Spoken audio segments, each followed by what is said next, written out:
કિરણનો પરિવાર ખૂબ જ ગરીબ હતો અને ગરીબ પરિસ્થિતિને કારણે કિરણ નોકરી કરી રહી હતી. કિરણ ભણેલી ગણેલી હતી એટલે એને કોઈ પણ સારી કંપનીમાં નોકરી મળી શકતી હતી અને આમ પણ એને ભણવાનો ખૂબ જ શોખ હતો.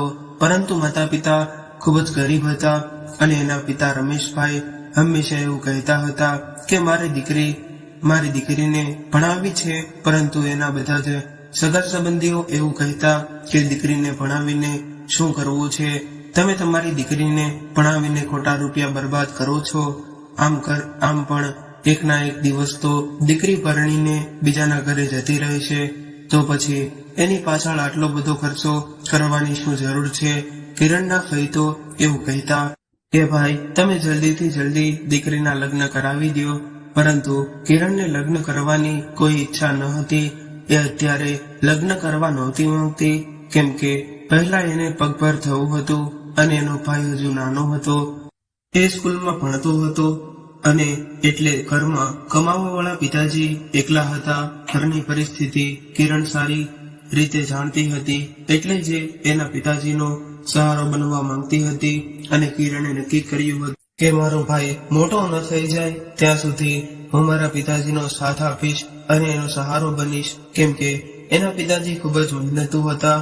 એ રાત દિવસ જોયા વગર પોતાના સંતાનો માટે ખૂબ જ મહેનત કરતા હતા અને એ ખૂબ જ પ્રામાણિક હતા. રમેશભાઈએ પોતાના બંને બાળકોને ખૂબ જ પ્રેમથી ઉછેરીને મોટા કર્યા હતા. પિતાએ પોતાનો શોખ પૂરો કરવાના બદલે કિરણને ભણાવી હતી, જેથી કરીને દીકરી એનો શોખ પૂરો કરી શકે.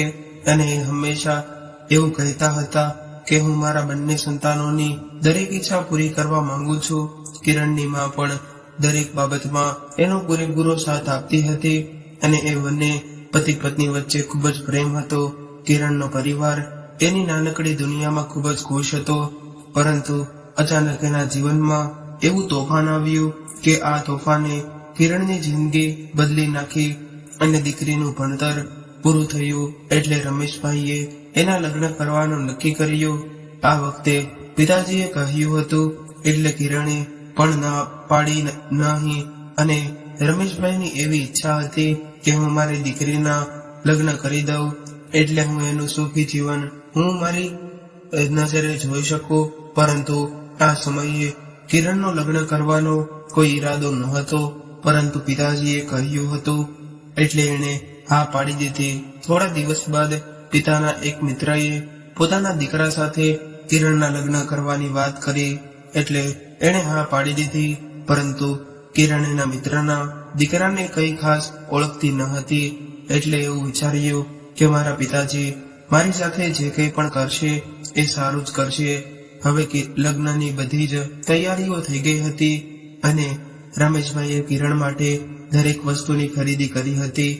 પિતાજી એવું ચાહતા હતા કે મારી દીકરીના લગ્નમાં કોઈ પણ વસ્તુની કમી ન રહેવી જોઈએ.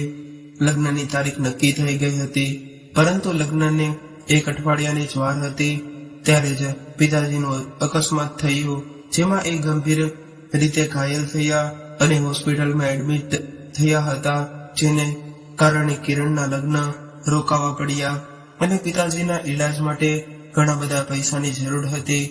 પરંતુ ઘરમાં એટલા બધા પૈસા ન હતા કે પિતાજીનો ઈલાજ થઈ શકે, એટલે કિરણે પોતાના લગ્ન માટે ખરીદેલા દાગીના વેચી દીધા અને જે એના પિતાજીએ ખૂબ જ પ્રેમથી દીકરી માટે ખરીદ્યા હતા. પરંતુ આ સમયે દાગીના કરતા વધારે જરૂરી એના પિતાજીનું જીવન હતું અને કિરણ એના પિતા માટે કોઈ પણ કિંમત ચૂકવવા માટે તૈયાર હતી, એટલે એમણે પોતાના દાગીના વેચી નાખ્યા. પરંતુ કિરણના પિતા રમેશભાઈના મિત્રને જ્યારે આ વાતની ખબર પડી કે કિરણે એના દાગીના વેચીને એના પિતાના ઈલાજ માટે પૈસા ભેગા કર્યા છે, તો એમણે લગ્ન માટે ચોખ્ખી ના પાડી દીધી. પરંતુ કિરણને એ ખબર ન હતી કે લગ્નની ના પાડવાનું કારણ શું હતું. કિરણને તો એટલી ખબર હતી કે એ લોકોની મારાથી વધારે રુચિ ન હતી, એટલે તો ફક્ત પૈસા અને કરિયાવરમાં જ રુચિ હતી, જે મારા પિતાજી મને લગ્ન સમયે આપવાના હતા. પરંતુ જ્યારે એમને ખબર પડી કે બધા જ દાગીના પિતાજીના ઈલાજ માટે વેચી નાખ્યા છે, એટલે એમણે લગ્ન કરવાની ના પાડી દીધી. શરૂઆતમાં તો રમેશભાઈના મિત્ર લગ્ન કરવાની ના પાડી રહ્યા હતા અને ધીરે ધીરે એમનો અસલી ચહેરો દેખાડી દીધો અને એમણે પોતાના દીકરાના બીજા કોઈ રૂપિયાવાળાના ઘરમાં લગ્ન કરી નાખ્યા. પરંતુ આ બાજુ કિરણના ઘરની હાલત ધીરે ધીરે વધારે ખરાબ થવા લાગી હતી અને રમેશભાઈના ઈલાજ માટે રૂપિયાની પણ જરૂર હતી. એટલે કિરણની નોકરી કરવી પડી. કિરણ એક સારી એવી કંપનીમાં નોકરી કરતી હતી અને એને પગાર પણ સારો હતો, જેનાથી એના ઘરનો ખર્ચો નીકળી જતો અને પિતાજીનો ઈલાજ પણ ચાલી રહ્યો હતો. કિરણ 6 મહિનાથી નોકરી કરી રહી હતી અને એના બોસ પણ એના કામથી ખૂબ જ ખુશ હતા. પરંતુ એક દિવસ કિરણના બોસે એની વાત કરી કે એ સાંભળીને કિરણ હેરાન રહી ગઈ, કેમ કે બોસ એની સાથે લગ્ન કરવા માંગતા હતા અને એવું કહ્યું હતું કે હું તારા આખા ઘરની જવાબદારી ઉપાડવા માટે તૈયાર છું. બોસની આવી વાત સાંભળીને કિરણ તરત જ માની ગઈ અને લગ્ન માટે હા પાડી દીધી અને ધીરે ઘરે આવીને મને વાત કરી તો એમણે પણ એવું જ કહ્યું કે દીકરી, તું આ લગ્ન માટે હા પાડી દેજે, કેમ કે કિરણનો જેટલો પગાર હતો એમાંથી તો એના ઘરનો ખર્ચો માંડ નીકળતો અને એના બોસે એવું કહ્યું હતું કે હું તારા પપ્પાનો ઈલાજ એક સારી હોસ્પિટલમાં કરાવી આપીશ અને ઘરનો બધો જ ખર્ચો હું ઉપાડી લઈશ. એટલે જલ્દી માં કિરણના લગ્ન થઈ જાય. અને એ સાસરીએ આવીને કિરણ એવું વિચાર્યું હતું કે હું પહેલાની જેમ મારી ઓફિસમાં કામ કરતી રહીશ, જેથી કરીને મારા પતિને એવું ન લાગે કે મેં રૂપિયા માટે એની સાથે લગ્ન કર્યા છે.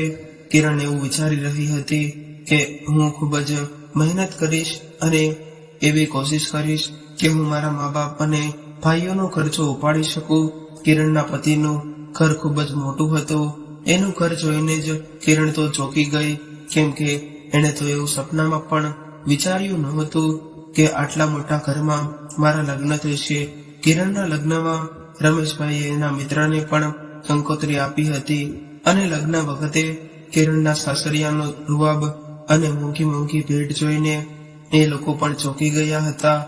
એ લોકોએ મુશ્કેલ પરિસ્થિતિમાં રમેશભાઈ અને કિરણનો સાથ છોડી દીધો હતો અને આજે તેના કરતા પણ સારા ઘરમાં કિરણના લગ્ન થઈ ગયા હતા.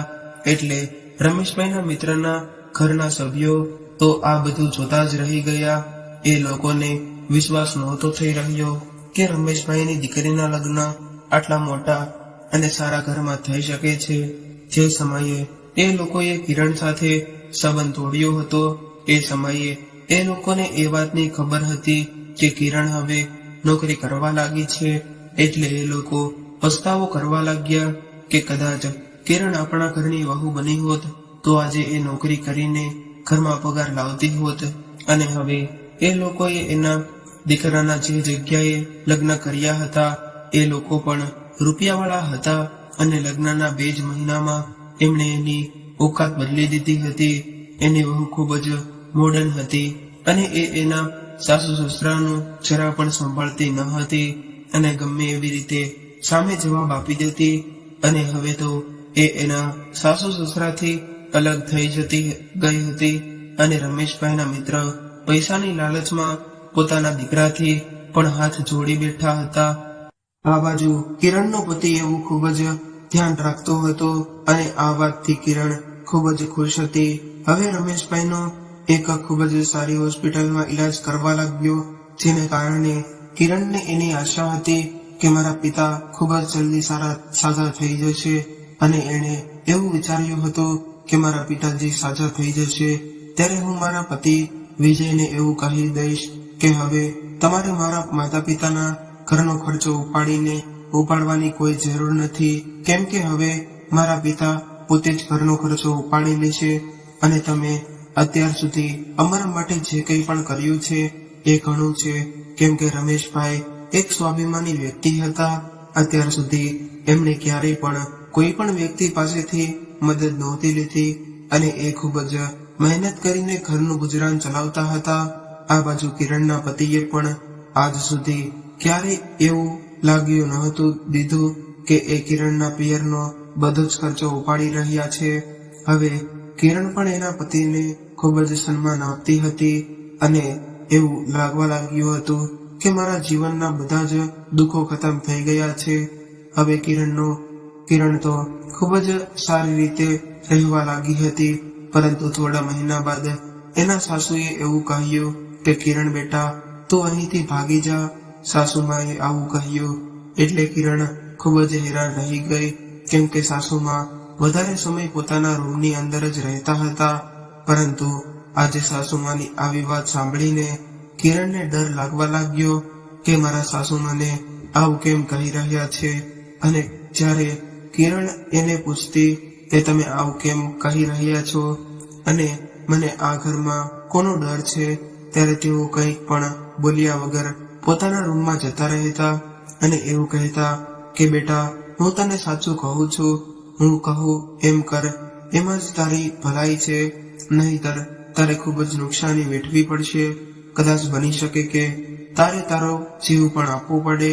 સાસુમાં આવું બધું કહી રહ્યા હતા, પરંતુ કિરણને કંઈ સમજાતું ન હતું, કેમ કે વિજય તો એક ખૂબ જ ધ્યાન રાખતા હતા. પરંતુ સાસુમાની આવી વાતો સાંભળીને કિરણ હવે પોતાની રીતે સાવધાન રહેવા લાગી અને વિચારવા લાગી કે ક્યાંક મને કોઈ સુરાગ મળી જાય જેથી કરીને હું એ જાણી શકું કે આ વાતની હકીકત શું છે.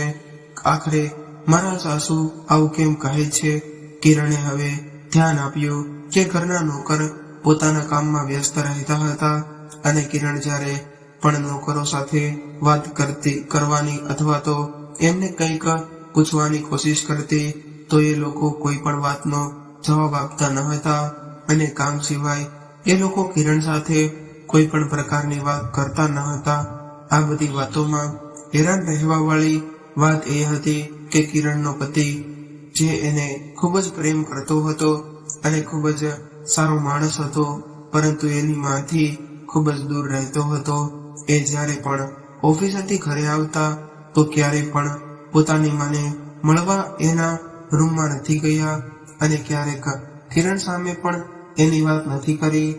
એ બંને માં દીકરો સાથે બેસીને વાત કરતા હોય એવું કિરણે ક્યારેય જોયું ન હતું. કિરણના સાસુ પોતાનું જમવાનું પણ પોતાના રૂમમાં જ મંગાવી ને જમી લેતા. આવી રીતે બની શકે તો એક જ ઘરમાં બે લોકો હાજર છે અને એ બંને એકબીજાથી આટલા બધા દૂર હોય. આ વાત કિરણને ખૂબ જ હેરાન કરવા વાળી હતી. કોઈ દીકરો પોતાની માં સાથે આવું વર્તન કેવી રીતે કરી શકે, અને એ પણ વિજય જેવો માણસ જેની અંદર આટલી બધી ઉદારતા હતી. એને બીજાની તકલીફનો ખૂબ જ સારી રીતે અહેસાસ હતો, તો પછી એ પોતાની માને આવી રીતે નજરઅંદાજ કેવી રીતે કરી શકે. આ બધું જોયા પછી પણ કિરણે ક્યારેય વિજય સાથે આ વિષય પર વાત ન કરી. કિરણને એવો ડર હતો કે કદાચ મારા પતિએ મારી વાત ખરાબ લાગશે તો મારાથી નારાજ થઈ જશે, અને કિરણ એના પતિને નારાજ કરવા નહોતી માંગતી, કેમ કે કિરણ અને તેના પરિવાર ઉપર વિજયના ઘણા બધા અહેસાન હતા. એટલે કિરણ એની કોઈ પણ વાતમાં દખલગીરી નહોતી કરતી અને પોતાના કામથી કામ રાખતી હતી. પરંતુ રોજ રોજ કિરણના સાસુ એને એવું કહી દેતા કે જેનાથી કિરણ પરેશાન થઈ જતી. હવે તો કિરણની ઘણી બધી કિંમતી વસ્તુઓ પણ એના રૂમમાંથી ગાયબ થવા લાગી હતી. હવે તો એને એવું લાગવા લાગ્યું હતું કે કદાચ આ ઘરમાં કંઈક તો બની રહ્યું છે, જેને કારણે જ મારા સાસુ મને કહેતા હતા કે તું આ ઘરેથી ભાગી જા. કિરણને હવે ડર લાગવા લાગ્યો હતો અને એ વિચારી રહી હતી કે આ ઘરમાં કંઈક તો ગડબડ છે. ત્યારે જ એના મગજમાં વિચાર આવ્યો કે શું આ ઘરમાં કોઈ ભૂતનો વાસ તો નથી ને તે કેમ કે એવું કઈ રીતે બની શકે કે મારી જ વસ્તુઓ મારા રૂમમાંથી ગાયબ થઈ જાય, અને મારા રૂમની સફાઈ તો હું પોતે જ કરું છું. કોઈ નોકર પણ મારા રૂમમાં નથી, મારી ઈચ્છા વગર આવતું પણ નથી. આ પણ નોકરોની એટલે હિંમત નહોતી કે આ મારા રૂમમાં આવી શકે. અને ગુમ થયેલી વસ્તુઓ પણ કોઈ સામાન્ય નહોતી કે એક બે વસ્તુ ગાયબ થવા સુધી તો મેં કંઈ કહ્યું નહીં, પરંતુ ઘણી બધી વસ્તુઓ ગાયબ થવા લાગી. એટલે એક દિવસ કિરણે ઘરના બધા જ નોકરોને ભેગા કરીને પૂછી લીધું, પરંતુ નોકરોએ એવું કહ્યું કે અમે તમારી કોઈ પણ વસ્તુ નથી લીધી. અને કિરણના સાસુ પણ તેનો પતિ ઓફિસે જાય ત્યારબાદ બહાર નીકળતા અને એવું કહેતા કે બેટા, તું તારી ભલાઈ ઈચ્છતી હોય તો જેટલું બની શકે એટલું જલ્દી અહીંથી નીકળી જા, એમાં જ તારી ભલાઈ છે. હવે કિરણને એવું લાગ્યું કે મારે આ વાતના મૂળ સુધી પહોંચવું પડશે, એટલે એણે એના પતિ સાથે વાત કરવાનું નક્કી કરી લીધું અને એના આવવાની રાહ જોવા લાગી. સાંજે વિજય ઘરે આવ્યો એટલે તક જોઈને કિરણે કહી દીધું કે વિજય, તમારા મમ્મી ઘણા દિવસથી મને ખૂબ જ પરેશાન કરી રહ્યા છે. આખરે આ બધી વાતો પાછળનું કારણ શું છે એ હું જાણવા માંગુ છું. ત્યારે વિજયે કહ્યું કે એવું કંઈ નથી અને અત્યારે હું ખૂબ જ થાકી ગયો છું, એટલે આ વિષય પર મારે કોઈ પણ પ્રકારની વાત નથી કરવી. આટલું કહીને વિજય સુવા માટે રૂમમાં જતા રહ્યા અને સવારે ઉઠીને જોયું તો કિરણના સાસુમાં ઘરમાં હાજર ન હતા. એટલે એને એવું લાગ્યું કે એ એના રૂમમાં હશે. વિજય ઓફિસે જશે ત્યારે બહાર આવી જશે, પરંતુ વિજયના ગયા બાદ પણ સાસુમાં રૂમની બહાર ન નીકળ્યા. એટલે કિરણ એના રૂમમાં ગઈ, પરંતુ ત્યાં પણ હાજર નહોતા. એટલે કિરણે નોકરને પૂછ્યું કે એમણે પણ એવું કહ્યું કે અમે આવ્યા અત્યારના તો એ ઘરે હાજર નથી. હવે સાંજ થઈ અને વિજય ઘરે આવ્યા ત્યારે કિરણે એને પૂછ્યું કે આખરે તમારા મમ્મી ક્યાં જતા રહ્યા છે? તો વિજયે કહ્યું કે એ મોટા ભાઈના ઘરે ગયા છે અને થોડા દિવસ ત્યાં જ રહેશે. આવું સાંભળીને કિરણને એવું લાગી રહ્યું હતું કે ક્યાંક ને ક્યાંક મારી સાથે કંઈક ખોટું થવાનું છે, એટલે એને શંકા થવા લાગી હતી. બીજા દિવસે વિજય ઓફિસે ગયો એટલે કિરણ એના સાસુમાના રૂમમાં ગઈ અને તપાસ કરવા લાગી. અને જ્યારે એના પલંગની ચાદર હટાવી તો એ ચોંકી ગયા, કેમ કે ત્યાં એનો હીરાનો સેટ રાખેલો હતો, જે લગ્ન સમયે વિજયે એને આપ્યો હતો. અને લગ્નના 2 દિવસ પછી કિરણના રૂમમાંથી ગાયબ થઈ ગયો હતો. પરંતુ કિરણ હવે એવું વિચારી રહી હતી કે મારો હીરાનો સેટ મારા સાસુમાં શું કામ, મારા સાસુમાએ ચોરી કર્યો હશે, પરંતુ એ આવું શા માટે કરે? કેમ કે એ પોતે જ આ ઘરના માલિક છે અને એની પાસે તો આવા ઘણા બધા સેટ હશે, તો પછી એને આ સેટની શું જરૂર હતી? કદાચ બની શકે કે કોઈ નોકરે આવું કર્યું હોય, પરંતુ નોકરે આવું કર્યું હોય તો એને ચોરી કરીને પોતાની સાથે લઈ જાય. એને મારા સાસુના રૂમમાં શા માટે રાખ્યો હશે? આવું બધું વિચારતી કિરણ રૂમમાં તપાસ કરવા લાગી. એટલે એને ત્યાં ઘણી બધી વસ્તુઓ મળી કે જે બધી જ વસ્તુઓ કિરણની હતી અને લગ્ન પછી ધીમે ધીમે ખોવાઈ ગઈ હતી. આ બધું જોઈને કિરણને કંઈ સમજાતું ન હતું કે મારી સાથે આ શું થઈ રહ્યું છે, કે અચાનક મારા સાસુ ઘરમાંથી ગાયબ થઈ ગયા અને મારી બધી જ વસ્તુઓ એના રૂમમાં પડી છે. ત્યારે જેને એ દિવસ યાદ આવી ગયો જ્યારે કિરણ ઓફિસમાં કામ કરતી હતી. ત્યારે વિજય સાથે એના લગ્ન નહોતા થયા. એ વખતે વિજયે એવું કહ્યું હતું કે મારે નજીકનું કોઈ સગું નથી, હું એકલો જ રહું છું. તો પછી અચાનક એના મમ્મી એના ભાઈના ઘરે ક્યાંથી ગયા? શું વિજય મને ખોટું કહી રહ્યા હતા અને મારા સાસુ સાચું બોલી રહ્યા હતા કે હું આ ઘર છોડીને ભાગી જાઉં? એટલે મારા પતિએ મારા સાસુને ક્યાં ગાયબ કરી દીધા હશે, જેથી કરીને મને સાચી હકીકતની ખબર ન પડે. આવી બધી વાતો કિરણ વિચારી રહી હતી. ત્યારબાદ બધી જ વસ્તુઓ ઉપાડીને પોતાના રૂમમાં લઈ આવી, જેથી કરીને એ વિજયને બતાવી શકે અને એને પૂછી શકે કે આ બધો સામાન મને તમારી માના રૂમમાંથી મળ્યો છે. તમારી માં આ બધી વસ્તુઓ શા માટે ચોરી કરે છે? શું તેઓ આ લગ્નથી ખૂબ જ ખુશ નથી? પછી બીજું કોઈ કારણ છે? હવે તો કિરણ પણ સાચું જાણવા માટે બેચેન હતી. હવે કિરણ વિજયના ઘરે આવવાની રાહ જોવા લાગી. સાંજે જ્યારે વિજય ઘરે આવ્યો એટલે કિરણે બધી જ વસ્તુઓ એની સામે રાખી દીધી અને પૂછવા લાગી કે આ બધું શું છે? અને વિજય પણ આ બધી વસ્તુઓ જોઈને ચૂપ થઈ ગયો. એને કોઈ જવાબ ના આપ્યો. એટલે કિરણ આ ઘર છોડીને જવાની ધમકી આપવા લાગી. ત્યારે વિજયે કિરણને બધું જ જણાવી દીધું કે જે કંઈ પણ કિંમતી વસ્તુઓ ગાયબ થઈ હતી એ બધાની પાછળ મારી માનો હાથ હતો. ત્યારે કિરણ બોલી કે આખરે તમારી માને આ બધું ચોરવાની શું જરૂર પડી કે એ આ ઘરના માલિક છે અને એની પાસે તો મારા કરતા પણ વધારે મોંઘા અને કિંમતી ઘરેણાં હશે, તો એને મારી વસ્તુઓની ચોરી કરવાની શું જરૂર છે? ત્યારે વિજય કહેવા લાગ્યો કે આ ઘરમાં જે મહિલા હાજર હતી એ મારી માં ન હતી, પણ એ મારા પિતાજીની બીજી પત્ની હતી. મારી સગીમાં તો હું નાનો હતો ત્યારે જ મરી ગઈ હતી અને આ મહિલા મારા પિતાજીની ઓફિસમાં કામ કરતી હતી. એને અમારી સંપત્તિની લાલચમાં આવીને મારા પિતા સાથે લગ્ન કર્યા હતા. એ મારા પપ્પા કરતા ઘણી નાની હતી અને ખૂબ જ સુંદર હતી. મારા પપ્પા એક દીકરાના પિતા હોવા છતાં પણ એમણે રૂપિયાની લાલચમાં એની સાથે લગ્ન કરી લીધા અને આ ઘરમાં આવી ગઈ. એ સમયે હું ઘણો નાનો હતો. જ્યારે મારી મમ્મીનું અવસાન થયું ત્યારે મારા દાદાને પણ એવું લાગ્યું હતું કે આ ઘરમાં એક મહિલાની જરૂર છે કે જે આ નાના બાળકનું ધ્યાન રાખી શકે. એ સમયે હું 8 વર્ષનો હતો. જ્યારે મારા પિતાએ બીજા લગ્ન કર્યા ત્યારે મને પણ એનાથી કોઈ પરેશાની ન હતી, પણ જેમ જેમ સમય પસાર થવા લાગ્યો તેમ એનો અસલી ચહેરો સામે આવતો ગયો, કેમ કે એ ખૂબ જ ચાલાક સ્ત્રી હતી અને દગાબાજ પણ હતી.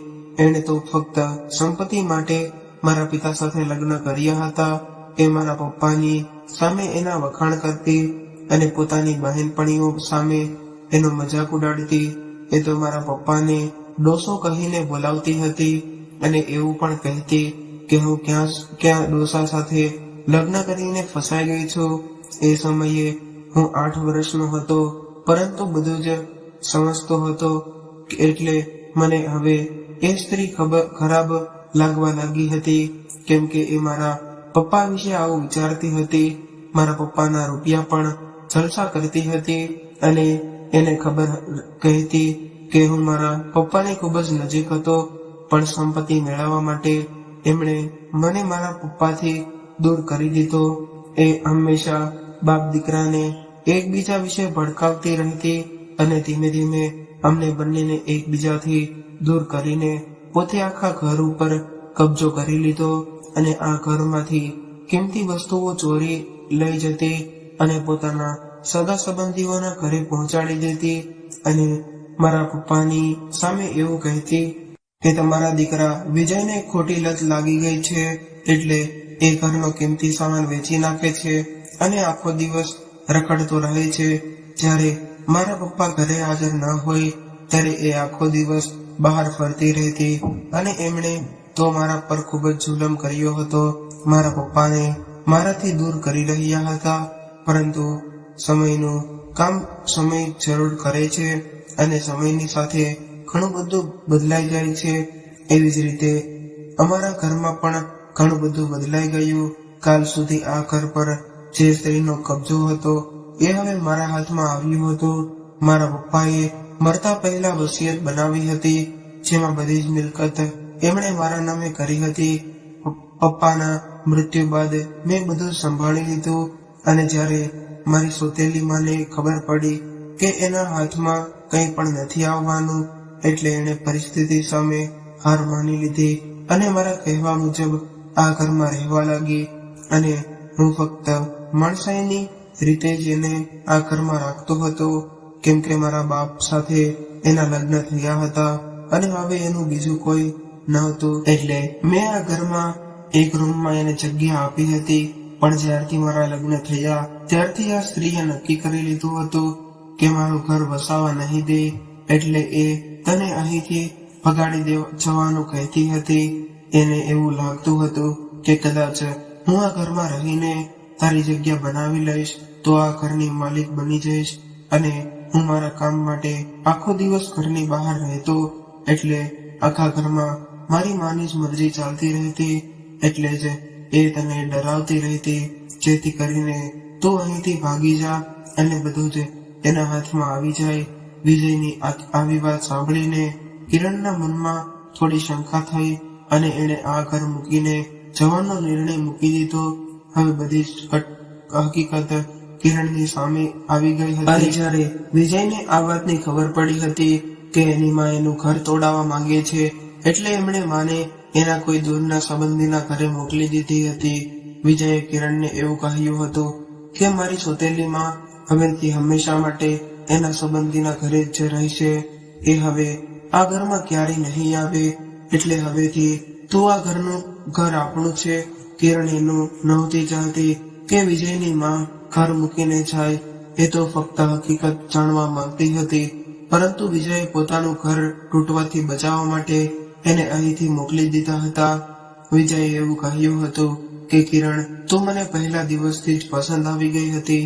તું જ્યારે ઓફિસમાં આવી હતી એ જ દિવસે મને તારી સાથે પ્રેમ થઈ ગયો હતો, પણ મને ખબર પડી કે મારી સગાઈ થઈ ગઈ છે, એટલે હું આગળ ન વધ્યો. પરંતુ જ્યારે એવી ખબર પડી કે તારી સગાઈ તૂટી ગઈ છે અને તારા પરિવારને આર્થિક રીતે મદદની જરૂર છે, એટલે હું તારા તરફ આગળ વધ્યો અને તને મદદ કરવાની વાત કરીને તને લગ્ન માટે પૂછ્યો. વિજયની પત્ની બનીને કિરણ સાથે ખૂબ જ ખુશ હતી. વિજયે હંમેશા કિરણનું ખૂબ જ ધ્યાન રાખ્યું હતું અને આજે કિરણના પપ્પા બિલકુલ ઠીક થઈ ગયા છે અને એ હવે પોતાના ઘરની જવાબદારી પોતે જ ઉપાડી શકે છે. કિરણ ભગવાનને પ્રાર્થના કરવા લાગી કે હે ભગવાન, મારા માતા પિતાને હંમેશા સુખી રાખજો અને મારા પતિ પણ હંમેશા ખુશ રહે અને અમારા બધા જ લોકો વચ્ચે આવો ને આવો જ પ્રેમ અને લાગણી બનેલી રહે. તો મિત્રો, આજની સ્ટોરી તમને કેવી લાગી કોમેન્ટમાં જરૂરથી જણાવજો અને પસંદ આવી હોય તો વિડીયોને લાઈક, શેર અને નવા હોય તો ચેનલને સબસ્ક્રાઇબ જરૂરથી કરજો. હર હર મહાદેવ.